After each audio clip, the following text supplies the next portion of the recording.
Donc, je me présente, je suis Samuel Maillard, le directeur du pôle éco-conception, qui est le Centre national sur la performance du cycle de vie. Donc, on est soutenu par l'ADEME, qui est l'Agence de l'environnement et de maîtrise de l'énergie, pour diffuser les meilleures pratiques en développement de produits ou de services intégrant l'environnement. Alors aujourd'hui, on est sur un cas un peu particulier. C'est un cas qui me tient à cœur, parce que c'est une entreprise que je connais de longue date, puisque c'est un retour d'expérience sur Eurotab, une entreprise que je laisserai se présenter, mais qui est assez proche du pôle éco-conception, à la fois dans la gouvernance, parce qu'ils nous ont aidés et soutenus dès le départ du lancement du pôle éco-conception il y a 14 ans de cela aujourd'hui, et ils sont à quelques kilomètres de chez nous. Alors, Eurotab, c'est quoi? C'est une entreprise qui conçoit et qui fabrique des produits d'hygiène et d'entretien sous la forme de tablettes solides. Alors, vous connaissez sans doute pas l'entreprise directement, mais vous verrez que c'est des produits que vous utilisez tous les jours. Et en particulier, nous allons voir comment l'entreprise a mis en place l'analyse du cycle de vie au cœur de son processus d'innovation. Alors, je rappelle, l'analyse du cycle de vie, c'est la méthode pour mesurer l'impact environnemental de produits selon un référentiel qui est l'ISO 14040 et 44. Donc, on fait ça par rapport à un service rendu, à des frontières de système, on fait du recueil de données d'inventaire qu'on va transcrire en impact et sur cette base-là, on va commencer à réviser, à voir comment on peut améliorer ce qui existe en termes d'enjeux et d'impact environnementaux. Alors, si vous souhaitez avoir plus d'informations sur la CV, n'hésitez pas à aller sur le site ecoconception.fr. Vous tapez sur l'onglet éco-conception, vous verrez, on a un petit élément, des éléments qui expliquent bien plus précisément ce qu'est la CV. Alors, on n'a pas le temps aujourd'hui de rentrer vraiment dans des détails. On va regarder à quoi ça sert, comment ça peut être utilisé. Et avec moi aujourd'hui, alors, hop, ça va basculer mes images. Nous avons Jacques Brosse, qui est directeur des achats et de la recherche chez Eurotab. Bonjour Jacques. Bonjour. Alors, je ne sais pas si… moi, je ne vous vois pas. Est-ce que vous avez remis en route la caméra? Oui, oui. Ah ouais. Alors, si dans le chat, vous pouvez confirmer que vous les voyez bien. Vous me voyez, moi aussi? Oui. Oh, bah parfait, bah, c'est que tout va bien. Alors, voilà, on me dit… Tout est OK pour vous, tout n'est pas OK pour moi, c'est pas grave. Ah, ça y est, ça remonte de mon côté. Bonjour Jacques, est-ce que tu peux peut-être juste te présenter, parce que nous, ça fait longtemps qu'on se connaît. Oui. Voilà, c'est quoi ton rôle chez Eurotop? Qu'est-ce que tu fais? Donc, bonjour à tous. Donc, Jacques Brosse. Donc, je suis directeur, comme le disait Samuel, de l'innovation et des achats. Donc, durant la présentation, je vous dirai l'importance d'avoir l'innovation et les achats sous la même casquette, on va dire. Donc, ça, si vous verrez, c'est très intéressant et très important. Donc, ça fait maintenant 16 ans que je suis chez Eurotab. Et ma carrière, c'est surtout de l'innovation. Donc, en gros, 35 ans d'innovation. Et beaucoup tourné sur le traitement de l'eau et aussi le côté environnemental et le côté des produits les plus respectueux de l'environnement. Bon, super. Alors, tu n'es pas venu tout seul, puisque tu es avec Pauline Massard, donc, responsable marketing et communication. Pauline, on peut dire on se connaît bien, puisque tu as la gentillesse de nous accompagner aussi dans le développement du pôle en tant que vice-présidente à la communication. Donc, je suis terrorisé aujourd'hui. Je fais un élément de communication. Je suis avec ma vice-présidente communication. Autant dire, je tremble. Hein. Alors, pour ceux qui te connaissent moins, est-ce que tu peux te présenter un petit peu? Donc, Pauline Massard, bonjour à tous. Ravie d'être là aujourd'hui. Donc, moi, ça fait 4 ans que je suis chez Eurotab. Et c'est vrai que, outre mes responsabilités marketing et communication, j'ai le grand plaisir de faire partie du bureau de l'association. Donc, c'est extrêmement intéressant d'être au plus près de la vie de cette association qui fait beaucoup. J'en suis très fière. Et donc, mon rôle chez Eurotab, donc c'est vrai que j'ai 2 casquettes, la casquette marketing et la casquette communication. Sur le volet marketing, l'objectif, c'est vraiment d'être au plus près des marchés et des consommateurs pour veiller à leurs attentes et transmettre les meilleurs briefs possibles à Jacques quand il est dans ses projets de développement et de recherche pour cadrer vraiment les meilleurs briefs possibles. C'est vrai que la démarche environnementale, bon, voilà, elle transparaît dans nos sociétés, mais il y a également plein d'autres problématiques à prendre en compte. Donc, il faut arriver à faire la synthèse de tout cela. Donc, ça, c'est plus pour le volet marketing. Et pour le volet communication, donc Eurotab est une entreprise qui n'a pas sa propre marque, mais qui travaille sur sa marque entreprise, marque corporate. Et dans notre communication, on essaye de transmettre tout le résultat de ce travail pour faire en quelque sorte un petit peu de pédagogie autour. Certes, nous ne sommes pas un gros lessivier international, nous sommes un acteur national, mais voilà, notre rôle nous tient à cœur et on essaye de communiquer au mieux sur cet essai que l'on fait de transformer un peu notre industrie. Merci beaucoup. Alors, je rappelle peut-être juste les règles du webinaire hein, pour ceux qui n'ont pas l'habitude de venir au webinaire du pôle éco-conception. Ce webinaire est enregistré, donc il sera mis en rediffusion via la plateforme YouTube, donc vous recevrez toute l'information. On vous enverra le diaporama, quoique vous verrez, peut-être ce sera suffisant, enfin, on vous enverra tous les éléments. Donc, ce n'est pas la peine de me poser les questions, ce n'est pas la peine de m'envoyer des mails là-dessus, vous aurez tout, normalement, d'ici la fin de semaine prochaine. Alors, l'idée, c'est aussi que vous puissiez poser des questions, donc n'hésitez pas à poser des questions dans l'espace questions du GoToWebinar. On essaiera de les traiter au fil de l'eau et de toute façon, on aura un temps d'échange à la fin du webinaire pour discuter avec vous et puis approfondir des points particuliers. Alors, hop, j'avance mon petit diaporama. Pauline, je vois Sustainable by Nature. OK. Tablette. Oh là là, c'est tout un programme. Peut-être, est-ce que tu peux présenter l'entreprise parce que, comme tu le disais, c'est plutôt une entreprise, c'est une activité B2B qu'on va retrouver ensuite en GSA principalement. Peut-être repréciser un petit peu ce que vous faites, où vous êtes, etc. Oui. Alors, d'abord, donc pour rappeler notre métier, comme tu l'as dit en introduction, Samuel, donc notre objectif aujourd'hui, notre métier, c'est de formuler et de produire de la détergence solide. Donc, tous les produits d'entretien pour la maison sous forme solide. Nos clients aujourd'hui sont aussi bien des clients grand public que de la clientèle professionnelle. Nous n'avons pas notre marque chez Eurotab, donc nous travaillons pour les marques de nos clients. Alors, dans ces marques, on a donc des marques pro, des marques grand public. Et dans les marques grand public, on a aussi bien des marques nationales que des marques de distributeurs. Donc, on a un profil de clients extrêmement varié. Et donc, c'est pour ça qu'on dit qu'on travaille en B2B2C, parce que nous, on n'a pas accès directement aux consommateurs. Ce n'est pas nous qui gérons la communication de nos clients. En termes de couverture d'offres produits, donc le produit le plus emblématique de la détergence solide, c'est la tablette de lave-vaisselle. Donc aujourd'hui, c'est le plus gros de notre business. Hein. On est à 60% de notre chiffre d'affaires réalisé avec des tablettes de lave-vaisselle. Le deuxième business, ce sont les pastilles de Javel. Donc ils sont encore assez méconnus. Hein. Tout le monde connaît les gros bidons d'eau de Javel en magasin, les petites pastilles beaucoup moins. Or, c'est une étape d'éco-conception qui est absolument incroyable par rapport aux produits d'origine. On travaille également la catégorie linge, donc avec des lessives ou des additifs que l'on utilise quand on lave son linge. On a aussi une catégorie absorbeur d'humidité qui est développée depuis de nombreuses années. Notre client principal, c'est Rubson, donc Henkel, hein, très connu. Et la dernière catégorie que l'on est en train de travailler, c'est la catégorie de l'entretien des sols et des surfaces, où on essaye de trouver des substituts à tous ces bidons pour nettoyer le sol, ces bidons de multi-usage, de spécial salle de bain, spécial cuisine, pour remplacer par une solution à base d'une petite pastille que l'on va diluer dans son contenant d'eau. Donc, on essaye vraiment aujourd'hui d'élargir, d'aller plus loin que le lave-vaisselle, plus loin que la Javel, pour trouver un substitut solide à chaque produit de détergent liquide. Alors, est-ce que tu as quelques chiffres pour qu'on voit un peu le volume, qu'est-ce que ça représente? Alors, juste après, je vous avais mis quelques chiffres plus sur la société. Donc, aujourd'hui, Eurotab est basé en France avec 2 sites de production à Saint-Just-Saint-Rambert, donc près de Saint-Étienne, qui est près de Lyon. Et on a également un site qui est près du pôle éco-conception, c'est ça, près de Saint-Étienne du pôle éco-conception. Donc, on a 2 sites en France. On a également un site en Turquie qui sert le marché local, parce que la Turquie est un très gros marché qui est très bien équipé en lave-vaisselle, mieux que la France. Et en plus, il y a plus de foyers. Donc, c'est un énorme marché qui est desservi donc localement par notre usine. Hein. Notre usine n'est pas une sous-traitance déguisée à bas coût pour servir d'autres marchés.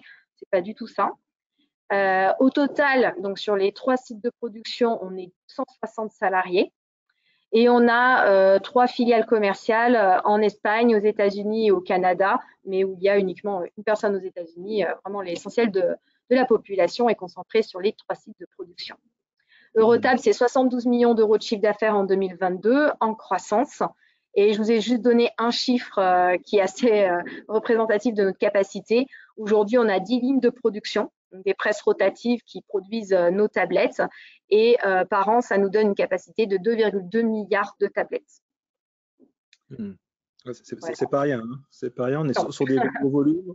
On est malgré tout sur de la chimie. On y reviendra tout à l'heure justement sur l'enjeu de l'impact que ça peut avoir à la fois sur les milieux, sur l'eau, etc. Mais peut-être quand c'était pas une blague tout à l'heure, c'est tablette Sustainable by Design solide. C'est vrai que vous êtes une entreprise qui est basée sur une solution technologique qui est un petit peu particulière par rapport aux autres, qui est le format solide. Oui, alors c'est vrai que c'est vraiment un point important et sur lequel on a eu de grosses discussions en 2021. Auparavant, notre signature, c'était Innovation Together. Donc, on était très orienté sur l'axe innovation. Et on s'est vraiment reposé la question de la mission d'Eurotab, quel était notre rôle, vers où on voulait aller. Et on s'est reposé, on a tous rediscuté en interne et l'objectif a été de communiquer plus largement sur cet engagement versus le solide.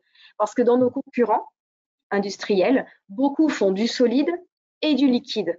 Donc, ça aurait pu être une piste de diversification pour Eurotab, de croissance de business, d'aller choisir du liquide. Et la décision a été non. Nous, on veut rester sur le solide parce qu'avec le solide, on a une valeur intrinsèque au produit qui correspond beaucoup plus à nos valeurs, à ce en croit pour transformer l'industrie chimique. Et ce n'est pas un gros mot, la chimie, mais voilà, dans ce rôle de transformation qu'on veut avoir pour aller vers des solutions plus durables, pour nous, la tablette, c'est la meilleure des solutions. Donc, j'ai remis le petit Solidi Smart qui est notre nouvelle signature. Et c'est vrai que quand on parle solide, on n'a pas que l'écologie, mais il y a aussi l'économie, la différenciation, la performance, parce que l'écologie tout seul, ça ne marche pas. Si on offre juste une solution verte à nos clients, mais que derrière le produit n'est pas efficace, ça ne marche pas. La détergence, c'est un domaine exigeant, parce que laver son linge ou laver sa maison, ça ne fait plaisir à personne. Donc, c'est une action qui doit être efficace avec un résultat. Personne n'a envie de laver 2 fois sa vaisselle, personne n'a envie de refaire tourner sa machine à laver parce que le linge n'est pas suffisamment nettoyé. C'est une corvée, donc on n'a pas envie de la faire 2 fois. Et en plus, en résultat, on est content quand la vaisselle est bien brillante et que le linge sent bon. Donc, il y a vraiment une logique de performance qui est hyper importante avec le solide. Néanmoins, le solide, voilà, c'est une solution très efficace écologiquement parlant. On n'a pas de liquide, donc on n'a pas d'ingrédients type conservateur à l'intérieur de nos formules. On a un processus de production qui est vertueux. Aujourd'hui, on n'utilise pas d'eau sur nos lignes de production. On n'est que sur du solide, donc on n'a pas de rejet et d'effluents. En termes de transport, quand vous transportez une petite tablette par rapport à un gros bidon, on a une économie qui est notoire. Vous voyez sur la présentation à droite, on vous a donné l'équivalence pour de la javel. Quand on a un petit pot de 40 tablettes de javel, ça représente 17 grammes de plastique. Si vous comparez à usage équivalent, il vous faudrait 2 bidons d'eau de javel où on est à 138 grammes de plastique. Et vous voyez au-delà du poids de plastique qui est économisé en utilisant un pot, vous voyez aussi la volumétrie. On est beaucoup plus compact, donc on en met beaucoup plus dans un camion. Ça prend beaucoup moins de place en magasin, chez le consommateur. Donc, on a vraiment derrière une économie de CO2, de coûts logistiques qui est très important. Et avec une tablette, pardon. Oui, non, mais là, on voit d'ailleurs un exemple qui est sur la javel, mais c'est sur tout un tas de produits parce que tout à fait, c'est valable surtout. Voilà, on peut démultiplier l'idée du solide à d'autres éléments. À toutes les catégories. Et c'est vrai que j'ai volontairement pris l'exemple de la javel parce que la javel est très décriée au niveau environnemental. C'est un désinfectant, c'est un biocide. Donc, qui dit biocide, on tue du vivant. C'est le rôle du biocide. Mais en fait, la javel, même sur ce produit qui est très décrié, on a la possibilité de travailler et d'aller sur de l'éco-conception et d'avoir un produit plus vertueux, même si intrinsèquement, on reste sur un biocide. Alors justement, j'aimerais avoir aussi l'évolution parce que c'est pas parce que c'est chez Eurotab, vous avez une solution qui est plus ou moins, enfin quand même relativement environnementale par nature par rapport au positionnement technologique que vous avez, l'innovation qui date de la pastille Vichy à aujourd'hui, on est un peu sur ce type d'éléments. Vous avez éco-conçu les formules, c'est-à-dire que vous êtes pas arrêté à dire voilà, c'est pas, on est sur un format concentré qu'on doit diluer, vous êtes allé plus loin. Oui, ça fait partie de tout un processus. Là, on vous a remis une petite frise. Jacques va plus vous expliquer donc tout à partir de quand cette démarche environnementale a vraiment été intégrée chez Eurotab. Mais si on prend juste les quelques premières dates, la première tablette développée par la société Eurotab, alors avant qui s'appelait les établissements lignociers, c'était une tablette de savon et de sciure compressée qui était utilisée dans les ateliers mécaniques de la région pour les ouvriers pour se laver les mains. Donc, ça a été la première compaction. Et ensuite, en 1985, il y a eu la tablette de Javel. Donc, la tablette de Javel qui est vendue aujourd'hui dans le monde entier, sa naissance, c'est Eurotab en 1985. On n'a copié personne, c'est vraiment nous qui l'avons inventé. Une date aussi qui est importante, c'est 1988, hein, la première tablette de lave-vaisselle. Alors, on n'est pas connu pour ça, mais on a sorti la première tablette de lave-vaisselle avec Unilever, donc la marque Sun, hein, que vous devez connaître. Donc, la première tablette lave-vaisselle est sortie de nos usines en 1988. Bon, moi, je suis arrivé en 2006, pardon, pour justement développer les premières tablettes Ecolabel. Donc là aussi, ça a été une innovation dans le secteur de la détergence, d'avoir cette première tablette Ecolabel, donc en 2006. Et là, ça a été le début de la prise de conscience de l'importance de l'environnement, de l'éco-conception. Donc, des dates assez importantes, par exemple, c'est en 2010, donc juste après le démarrage du pôle éco-conception, le pôle éco-conception, oui. Donc, on est rentré en contact avec Samuel pour dire on veut aller plus loin parce que à l'époque, ça nous satisfait pas. L'écolabel n'était pas pour nous suffisant pour aller vérifier tout ce qui était impact environnemental, et notamment ce qu'a dit Samuel au tout début du cycle de vie. Donc, c'est pas pris en compte vraiment par l'écolabel. Donc, on a travaillé avec le pôle éco-conception sur comment pouvons-nous mesurer notre impact environnemental à la fois de notre process, mais aussi de tout ce qui est en amont, c'est-à-dire les matières premières, les emballages, tout ce que l'on peut acheter et consommer pour fabriquer nos tablettes, et puis aussi, bien sûr, toute l'utilisation jusqu'au consommateur final. Donc, en 2000, donc avec l'aide du pôle, donc on a pu trouver la société EVA, qui est quand même un acteur assez important dans la mise en place du cycle de vie. Donc en 2016, 2015, 2016, j'ai pas les dates exactement, on va dire plutôt 2016, avec EVA et le soutien du pôle éco-conception, on a mis en place chez nous un logiciel qui nous permet de suivre notre impact environnemental de la matière première. Donc on remonte auprès des fournisseurs jusqu'à l'utilisation des produits et qui nous a permis à partir de 2016, de vraiment vérifier, de vraiment quantifier notre impact environnemental et de donner naissance au fur du temps, et on continue encore aujourd'hui, de faire de l'éco-conception des produits. C'est pour ça qu'en 2017, je saute un peu les étapes qui ne concernent pas vraiment la partie éco-conception, mais en 2017, on a donné naissance à la première tablette éco-conçue, donc avec un impact beaucoup plus réduit, et petite tablette. Je ne sais pas si Pauline, voilà, là. C'est-à-dire que c'est des tablettes on est passé de 20 grammes à 12 grammes. Et là, on a vraiment éco-conçu les tablettes en vérifiant notre impact environnemental des matières premières, des emballages et puis de notre process, de façon à donner naissance à quelque chose où on était sûr qu'on était beaucoup moins impactant pour l'environnement. Après, ça a continué. Donc, cet outil est alimenté régulièrement par EVA, donc qui questionne nos fournisseurs pour définir avec précision, j'allais dire, l'impact environnemental. On verra dans la présentation, il y a plusieurs critères, il n'y a pas que l'impact CO2, hein. Donc il y a aussi d'autres impacts.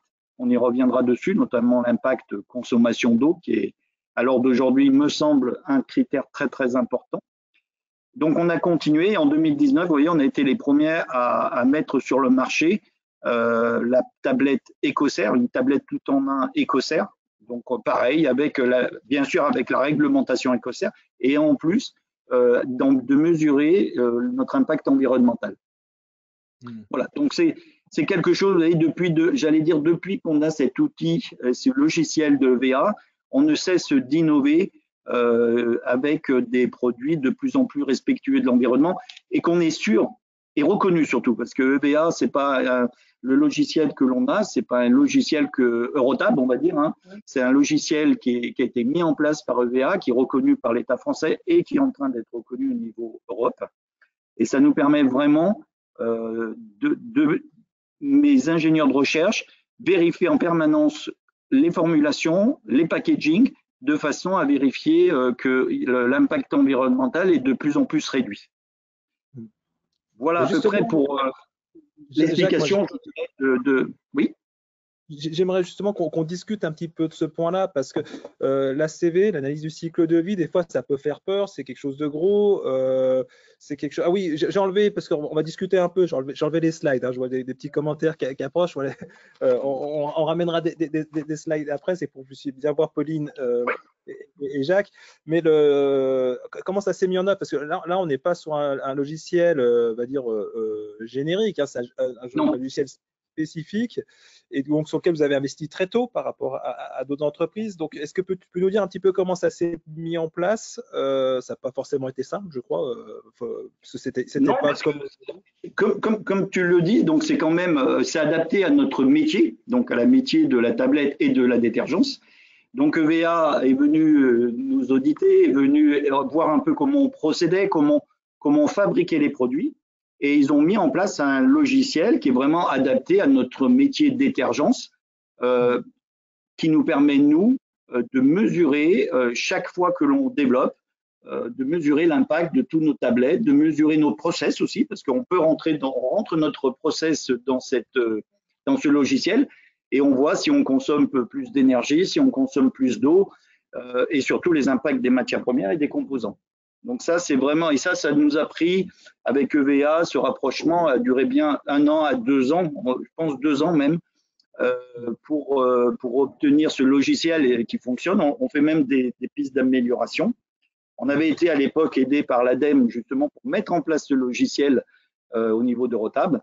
Et maintenant même, on aide EVA et on participe à tout le travail qu'ils font au niveau Europe. Voilà. Ils veulent étendre ce logiciel au niveau détergence, l'étendre au niveau Europe pour qu'on ait tous dans le futur une base de données qui nous permettrait de comparer tous les produits entre eux, des liquides, des poudres, des tablettes, qui nous permettrait aussi de savoir quel est notre impact environnemental de chaque utilisateur. Non, parce que j'ai pas mal de questions, parce que EVA, ils sont connus pour diffuser le logiciel CIMAPRO de pré-consultant, parce que c'est le distributeur français, mais là, en fait, c'est un logiciel spécifique, oui, filière, on l'a bien dit, hein, puisque si je comprends bien, les données d'inventaire qui sont dans le logiciel, ils sont vraiment spécifiques, et ils ont été mis à jour. C'est une vraie banque d'informations, un trésor qui a été développé. Il a un nom, le logiciel? Eh ben là, je me renseignerai, je le mettrai sur le site plus tard, mais comme ça, je ne sais plus le nom. Il est parti du logiciel que tu décrivais, parce que on va dire que les matières premières ou les emballages, leur impact, je dirais, impact environnementaux, sont identiques, quelles que soient les applications. Si on parle matières premières ou emballage, que ça soit dans la détergence ou dans d'autres secteurs, les impacts de ces matières premières et de ces emballages, c'est identique pour tout le monde. Ce qui est vraiment différent et qui a été adapté, c'est tout notre process de fabrication, le poids des tablettes, parce que quand on va jusqu'à l'utilisation par le consommateur, il faut savoir s'il consomme une tablette de 16 grammes ou 12 grammes ou 20 grammes. Donc, on va jusqu'à définir l'impact environnemental à chaque fois que le consommateur fait le geste de mettre une tablette dans son lave-linge ou dans son lave-vaisselle pour voir. Là, on est capable de dire à chaque cycle comment on impacte l'environnement. Donc, c'est là où ils ont adapté leur logiciel à notre métier de la tablette. Ouais, mais j'ai beaucoup de questions qui arrivent dessus. C'est vrai que souvent, quand on fait de l'évaluation environnementale via la CV, on passe d'abord par des logiciels génériques. Souvent, on utilise une base de données qui est EcoInvent. Il y en a d'autres pour le secteur d'automobile, etc. Mais pour la chimie, souvent, c'est EcoInvent qui est une base de données générique qui est payante. Et souvent, surtout pour des entreprises comme les vôtres, vous êtes obligé de créer vos propres données d'inventaire puisque vous allez inventer, formuler de nouvelles choses. Et c'est pour ça qu'on est sur un logiciel spécifique. Hein. C'est bien, enfin, tu me corriges, hein, que c'est bien parce qu'on est sur du B2B2C, comme le présentait Pauline, que vos donneurs d'ordre, justement, et j'aimerais avoir un point là-dessus, hein, sur le retour client, on y viendra juste après, vous êtes obligé de spécifier vos données et d'avoir un logiciel spécifique, ce qui n'est pas forcément le cas sur une entreprise de mécanicienne qui aura des données plus adapté dedans. Hein. Tu me confirmes, hein? Oui, tout à fait. Oui. Donc nous, le logiciel, on rentre nos formulations au pourcentage près, au poids près, idem pour l'emballage. Et un point très important de ce logiciel et qui me semble très objectif et qui ne fait pas peur à nos fournisseurs, qu'on appelle maintenant des partenaires, c'est que c'est EVA qui fait la démarche auprès de ses fournisseurs pour se renseigner comment ils produisent les matières premières ou les emballages et qui permettent de nous donner le cycle de vie de ce matériau. Donc, la confidentialité, j'allais dire, entre le fournisseur et notre logiciel, ben, c'est EVA qui s'en charge. Donc ça, on est quand même relativement objectif et il y a vraiment une transparence qui passe entre le fournisseur et EVA nous retransmet, nous, que la data, je dirais, de l'impact environnemental de chaque matière première et de chaque emballage. Et même dans ce logiciel, on leur a demandé aussi, on rentre aussi le type de transport et combien on en achète. Si une matière première vient de Chine, elle est transportée par bateau, c'est pas pareil que venant d'Europe et transportée par camion. Donc tout ça, c'est tous des paramètres que l'on contrôle avec EVA et qu'on rentre dans ce logiciel. Donc il nous permet aussi de piloter, je parlais des achats, ça nous permet aussi en même temps de checker quand on veut changer de matière ou changer d'origine ou de lieu de fabrication de la matière première, on est capable de quantifier l'impact environnemental de ce changement. Alors justement, Jacques, j'aimerais qu'on fasse un point là, qui nous montre un exemple. Et avant ça, j'ai une question juste d'ordre méthodologique à discuter. Parce qu'elle nous est posée. Il y a des fois des règles cadres pour la réalisation d'ACV, notamment. Alors moi, je les connais pas forcément, mais voilà, c'est Fabien. Non, c'est pas Fabien, c'est Florian qui nous pose la question. Est-ce que la méthode utilisée est bien en accord avec la proposition de l'association AISE pour les détergents? Donc c'est un PEFCR, c'est des catégories rules spécifiques, non, un PEF, non, c'est Product Environmental Footprint spécifique pour le détergent, je vais y arriver, c'est pas trop. Est-ce que vous êtes raccord avec ça ou c'est une méthode spécifique? Non, on est en raccord avec, hein, et on a demandé à l'époque, c'est pour ça que ça a pris du temps, hein, ça a pris à peu près 2 ans avec EVA pour vraiment mettre en place ce logiciel. On lui a demandé aussi, et là on voulait, et c'était un critère très important, enfin moi j'y tenais, et même la société, enfin tout le monde de la société, on voulait quelque chose le plus objectif possible, on voulait pas quelque chose, on voulait pas faire du greenwash, voilà. Donc on ne voulait pas faire quelque chose en disant on va délaisser ce secteur, délaisser ces paramètres parce que ça nous intéresse pas et puis on sait que c'est pas très beau. On a vraiment demandé à EVA de se rapprocher de l'AISE parce qu'on est quand même présent très souvent au niveau de l'AISE, de se rapprocher et de valider ce logiciel aussi par l'AISE de façon à ce qu'on soit le plus objectif possible et qu'on soit sûr surtout, enfin je dirais le côté objectif, mais c'est surtout d'être sûr que l'on développe des produits qui seront le plus éco-conçus possible et surtout qu'on s'améliore d'année en année, si vous voulez. Voilà. Vous voyez, la première, quand je parlais de la... On est bien sur une méthode robuste, validée, c'est pas la vôtre dans votre coin, vous l'avez développée en accord.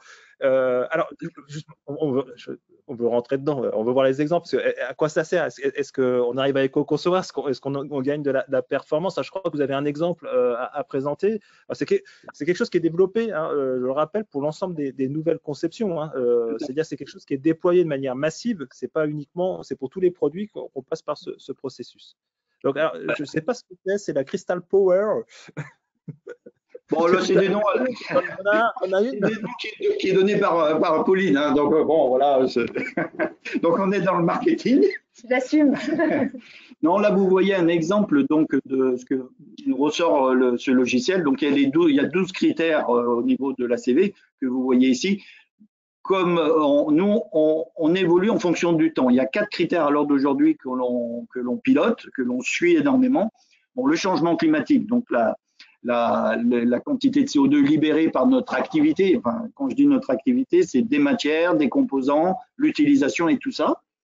Vous avez aussi que l'on utilise en permanence, c'est la consommation d'eau. Donc, je ne vais pas vous voyez très bien que la consommation d'eau, à l'heure d'aujourd'hui, il suffit d'écouter les informations, on voit bien que la consommation d'eau est très très importante. Quand je parle ici et dans ce logiciel, la consommation d'eau n'est pas que notre consommation d'eau, c'est la consommation d'eau aussi les composants qu'on utilise pour fabriquer la tablette. Parce que ça, on a voulu aller très très loin là-dessus. La consommation d'eau, si on regarde que nous, c'est zéro. On ne consomme pas d'eau.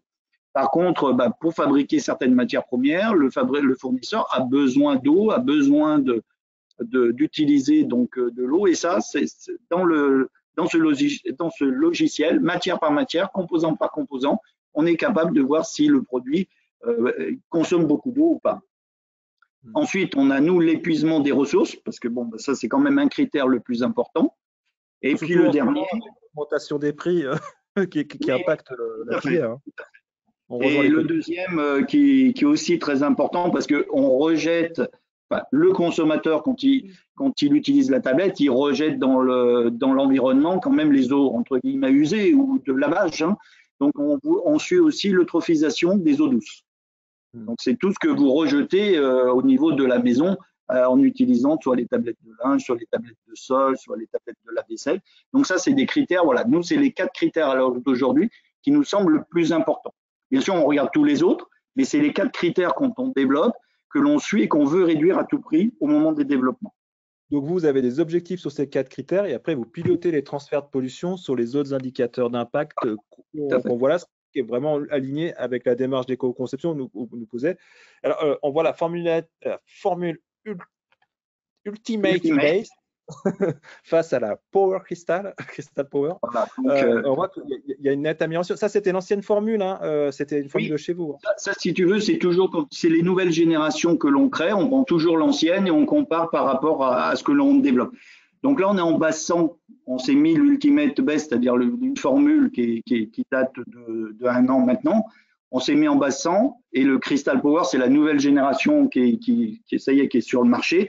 Et là, elle est comparée par rapport à l'Ultimate Base. Bien sûr, dans le logiciel, il nous le donne en base 100, mais il nous le donne aussi en CO2, en consommation d'eau. On a même, si vous voulez, on peut récommuniquer des équivalents de temps d'électricité, de temps de consommation d'eau, en douche, par exemple, ou alors en kilomètres de voiture, si on parle en CO2, par exemple, des choses comme ceci qui sont plus parlants pour le consommateur et plus parlants aussi pour nos clients. Tout est possible et tout est reconnu même par l'écolabel.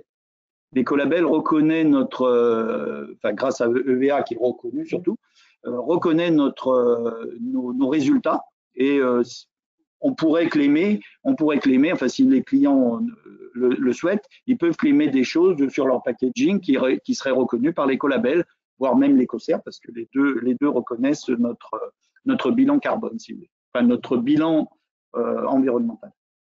Donc les ACV, juste qu'on comprenne bien, c'est pas EVA qui les fait. EVA vous accompagne pour la mise en place de l'outil. Elles sont faites en interne, ce qui vous permet de piloter justement l'impact environnemental, les reconceptions de produits pour arriver à l'éco-conception. Là, on le voit sur un exemple.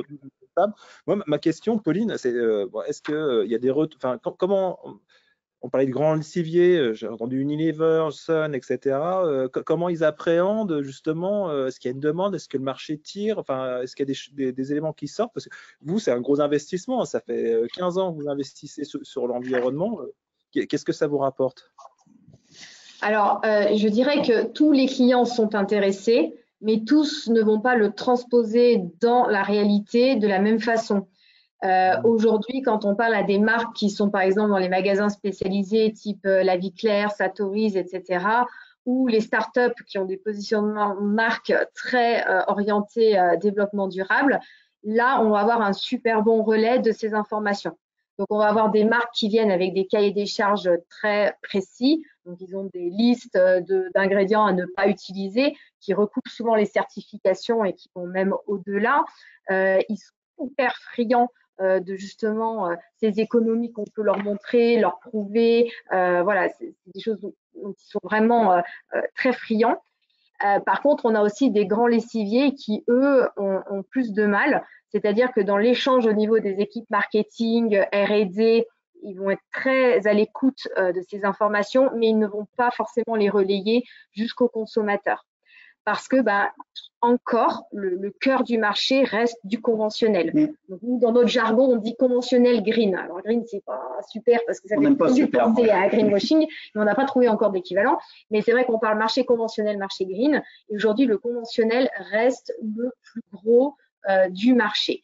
Et qui dit conventionnel dit on peut quand même s'améliorer, hein, on peut avoir une tablette plus réduite. Aujourd'hui, c'est le cas. Hein. Avant, les tablettes de lave-vaisselle conventionnelles étaient à 19-20 grammes. Nous, aujourd'hui, on les propose à 16 grammes. Donc, on a réussi à réduire. Mais aujourd'hui, en écolabel et en écocert, on arrive à tomber à 12 grammes. Mais 12 grammes, 16 grammes, voilà, il y a encore 4 grammes d'écart que le marché conventionnel n'a pas franchi parce qu'il y a des ententes qui sont encore très, très fortes sur l'efficacité. Et même si l'efficacité est un peu disproportionnée par rapport aux besoins réels, ça reste la posture de ces grandes marques de faire un peu de la surenchère sur l'efficacité et donc d'exiger des performances et donc des compositions de formules qui ne sont pas tout à fait en ligne avec une démarche environnementale pure et dure. Donc, on a vraiment deux écoutes et nous, parfois, on est très frustrés parce que sur les packaging, on ne voit pas le relais aussi fort que l'on aimerait des produits. Par exemple, le relais juste éco-conçu, on l'a pas trop. On va avoir des claims sur, par exemple, le pourcentage d'ingrédients naturels, la certification, mais on va pas jusqu'à ça a permis d'économiser tant de grammes de CO2. Après, je dirais aussi que la limite, c'est que nous, avec notre logiciel d'analyse de cycle de vie, on compare des formules qui sont fabriquées par Eurotab, pas par les concurrents. Donc, parfois, c'est difficile, on aimerait bien pouvoir se comparer par rapport à des concurrents en tablette ou sous d'autres formats, hein, comme tu le disais, Jacques, en liquide ou en poudre.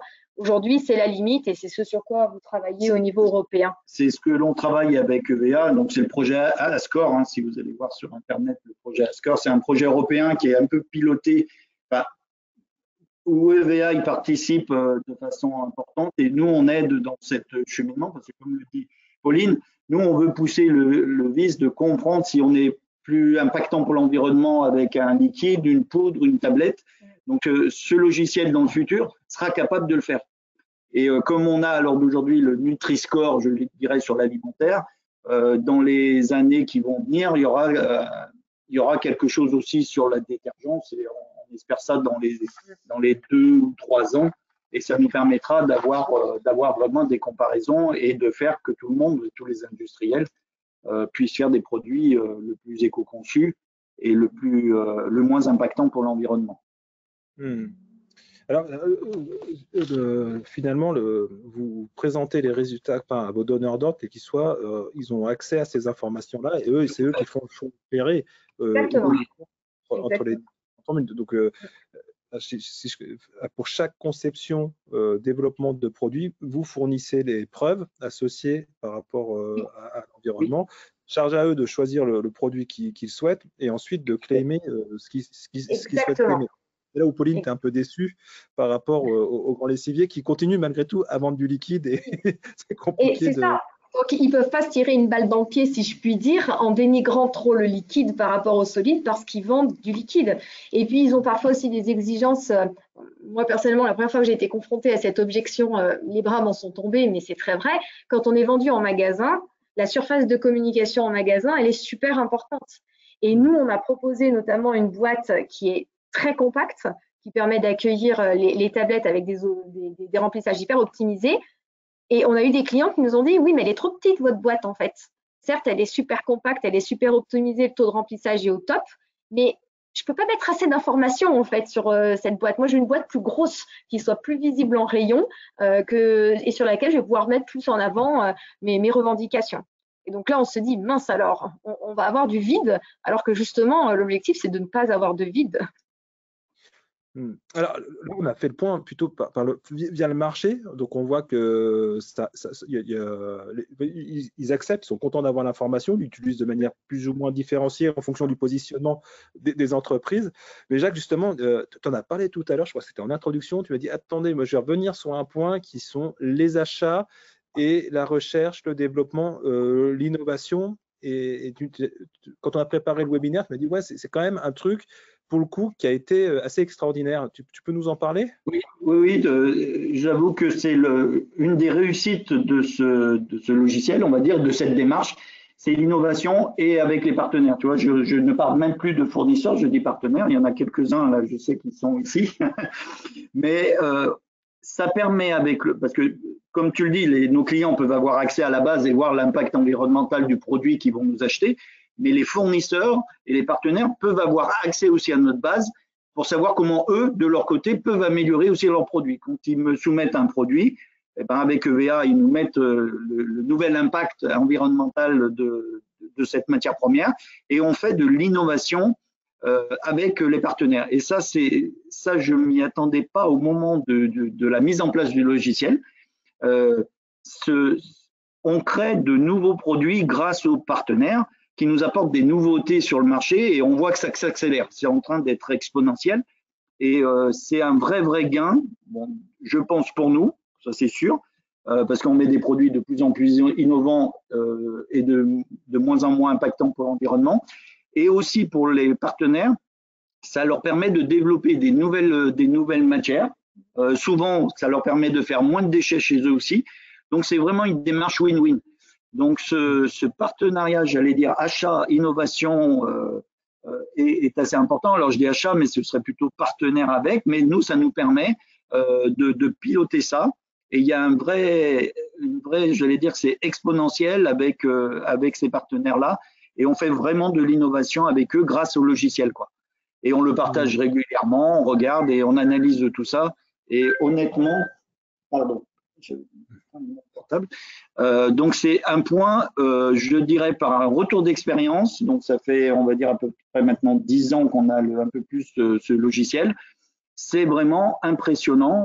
On a même des contacts de fournisseurs que on soupçonnait pas, qui viennent nous voir et qui disent voilà, on sait que vous avez ce logiciel, on sait que vous êtes intéressé de tester des nouvelles matières premières qui n'est pas commun d'utiliser dans la détergence et on arrive à faire vraiment de l'innovation et de mettre en place des produits qui sont nouveaux, qui sont innovants et j'arrive à faire de l'innovation avec ce logiciel. Au départ, on aurait pu penser qu'on allait se mettre des barrières. Hein.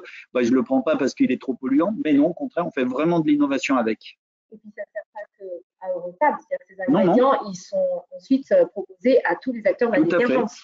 Un des produits, pour vous donner un exemple, et c'est du win-win, donc la société Le Safre, hein, qui fabrique du sucre à partir de betterave, avait un sous-produit liquide qu'ils ne savaient pas utiliser. Ils ont pris contact avec moi en me disant, voilà, je pense que ce produit peut vous intéresser. Donc moi j'ai utilisé, je me suis aperçu que ça me permettait d'avoir un très bon liant pour les tablettes et ça m'a permis d'enlever par exemple donc, du polyéthylène glycol qui nous sert de binder, enfin de liant et qui est très polluant à fabriquer. Donc ça a été un gain phénoménal des deux côtés parce que nous on a mis en place un nouveau produit innovant sans polyéthylène glycol avec un produit biosourcé et qui utilisait un déchet de certains. Donc j'aime bien le terme le déchet des uns, c'est la richesse des autres. Donc là, le Safre ne savait pas quoi faire de ce produit. Aujourd'hui, on leur achète à peu près une 50aine de tonnes de ce produit. Et nous, on a mis en place cette tablette où vous voyez où il y a des couleurs. Donc il y a une couleur lin qui est due à ce résidu de betterave. Et on a gagné, nous, donc le win, il est là aussi, on a gagné un marché en Allemagne parce que justement le client ne voulait pas de polyéthylène glycol dans sa formule et on était les seuls à lui proposer cette tablette betterave. Donc, et là, l'impact environnemental, on l'a pas aujourd'hui, mais elle est divisée par 10 entre le polyéthylène glycol et la betterave. Et en même temps, pour nous, c'était une fabrication d'un produit beaucoup moins onéreux parce que justement, on part d'un déchet d'un côté, on enlève un produit qui est très polluant et très cher à fabriquer. Donc, c'est que du gagnant-gagnant.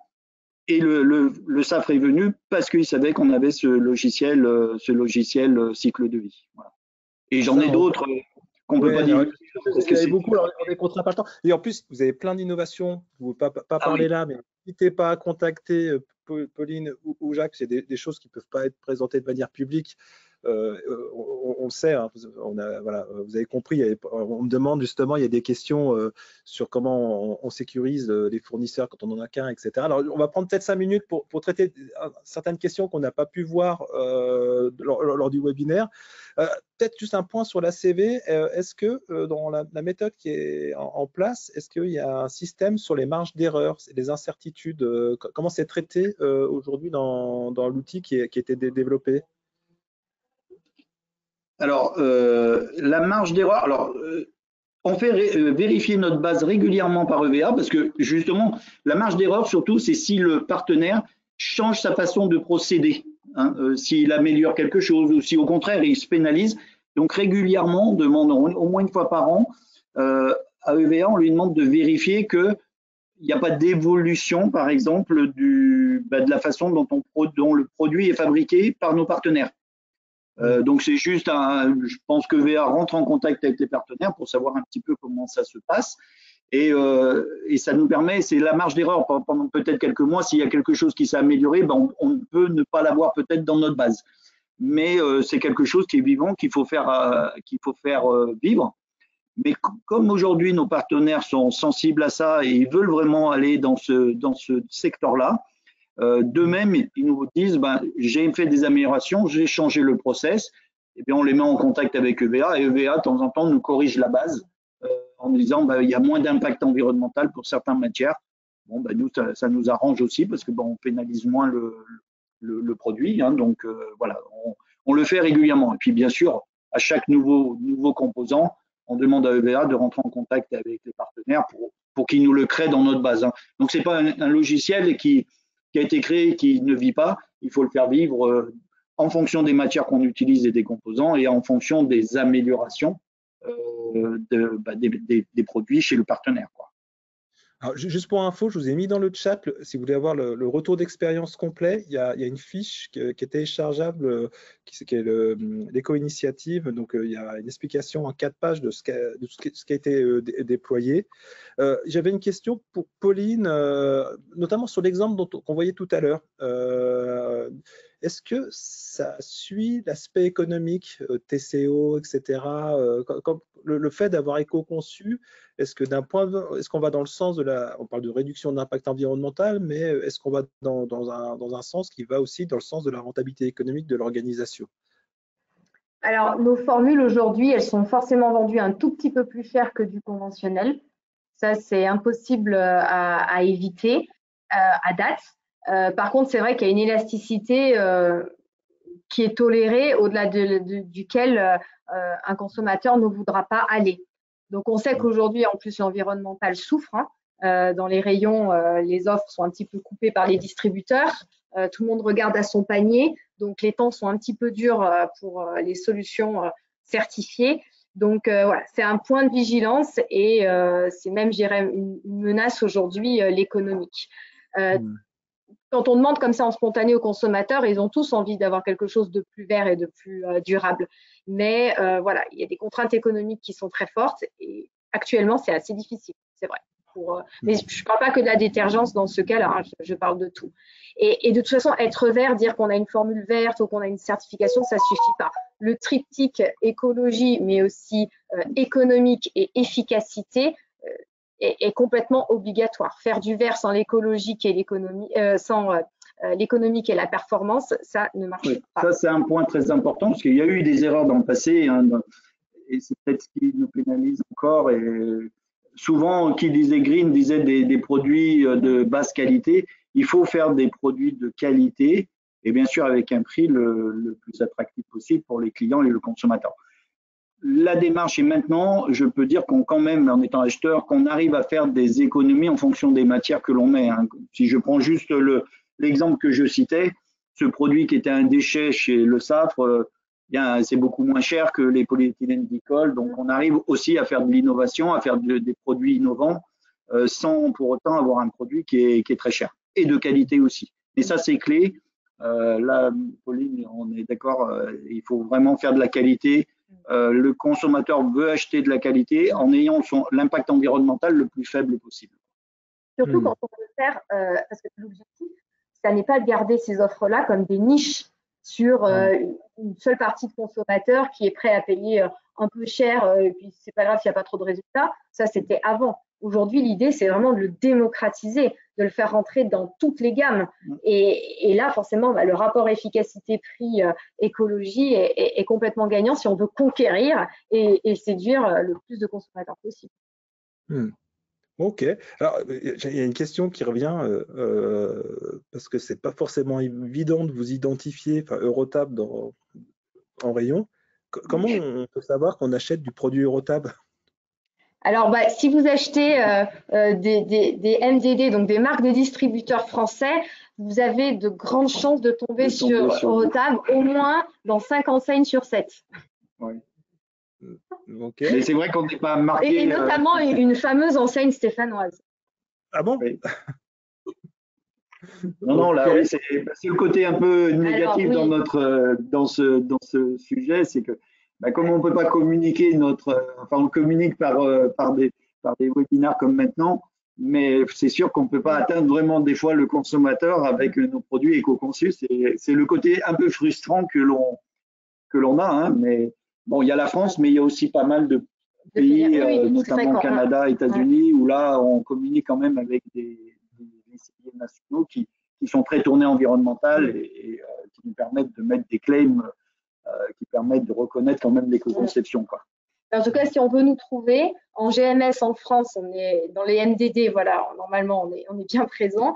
Et dans les magasins spécialistes, donc toutes les chaînes Satoris et compagnie, si vous voyez une tablette 12 grammes, bon, voilà. 12 grammes tout en un, oui, il n'y en a pas beaucoup. 12 grammes tout en un, c'est signé Eurotab.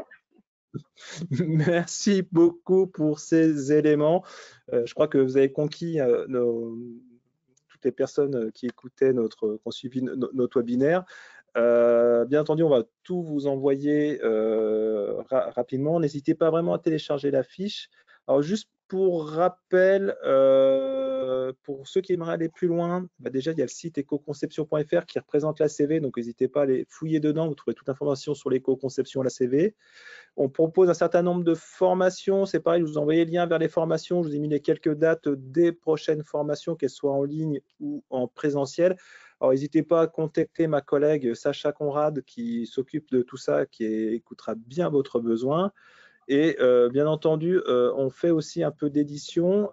Donc, vous pouvez trouver des outils d'évaluation simplifiés si vous voulez commencer à vous initier, des livres sur l'éco-conception, sur le marketing durable ou sur l'éco-conception de services, si c'est des points qui vous intéressent. Donc, on a aussi des éléments là-dessus. Et ce qui est le plus important, vous avez compris, ces webinaires Your Green Experience, c'est des retours d'expérience. Et la prochaine date, ce sera un retour d'expérience chez Decathlon, particulièrement Forclaz. Voilà, comment participer à la relocalisation des activités textiles en Europe. Et on aura un cas très, très abouti d'un produit, enfin d'une gamme de produits éco-conçus, 100% made presque in France, mais en Europe occidentale, puisqu'il y a un fournisseur en Belgique, de la fibre jusqu'à la mise sur le marché. Voilà, donc ça, ce sera lieu le 2 juin à 11h30. Je ne retrouve pas le lien d'inscription, je vous l'enverrai par courriel et de toute façon, on communiquera dessus. Voilà pour les éléments un petit peu sur l'éco-conception. Il ne me reste plus vraiment déjà à féliciter Eurotab pour la démarche et à remercier nos intervenants, Jacques pour tout le travail qui est fait et puis Pauline pour c'est un effort de transmettre, de diffuser l'éco-conception auprès des acheteurs. Voilà, il y a beaucoup de remerciements qui sont sur le questionnaire. Merci à vous et je vous souhaite à bientôt parce que j'imagine qu'on pourra peut-être représenter certaines innovations dont on a parlé dans 1 ou 2 ans. Voilà, quand ce sera bien diffusé, que vous pourrez en parler. Tout à fait. Avec plaisir. Merci à tous. Super, merci. Merci. Et je vous souhaite un bon week-end prolongé, a priori, puisque voilà, on est dans le mois de mai un peu à trous, comme on dit. Et surtout un premier week-end avec le soleil. Voilà. Et je vous souhaite à tous plein de courage pour déployer, diffuser, mettre en œuvre l'éco-conception dans vos organisations. Au revoir. Au revoir, merci. Au revoir.